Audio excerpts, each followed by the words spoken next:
సమాధానం చెప్పాల్సిన బాధ్యత ఉందా లేదా అని మిమ్మల్ని అడుగుతున్నా. తమ్ముళ్ళు నిన్నే చూశారు.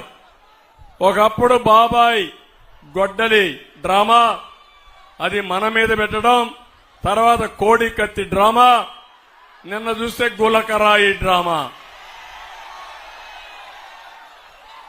గులకరాయి ఎవడో వేస్తే పవన్ కళ్యాణ్ గారు మేము వచ్చి హత్యా ప్రయత్నం చేశామంట. నీ డిపార్ట్మెంట్ ఇది అవునా కాదా అని అడుగుతున్నా. ఈరోజు నీ డిపార్ట్మెంట్ ఉంటే కరెంట్ ఆఫ్ అయితే మేము కారణమా?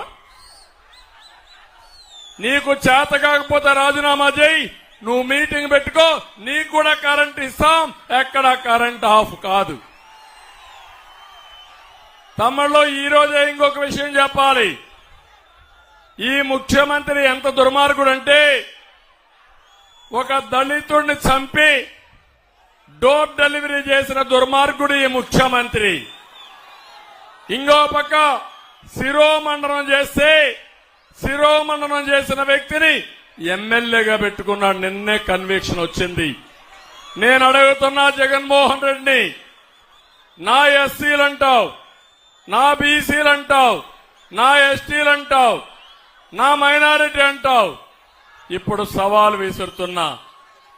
ఒక ఎస్సీలకి 7-8 మందిని సామూహికంగా శిరోమండనం చేశారని ఈరోజు కోర్టులో కన్విక్షన్ ఇచ్చారు. జైల్లో పెట్టమన్నారు, ఫైన్ వేశారు.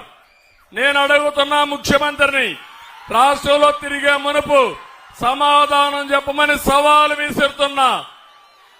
ఎంత దుర్మార్గుడంటే తమ్ముళ్ళు, ఒక అతను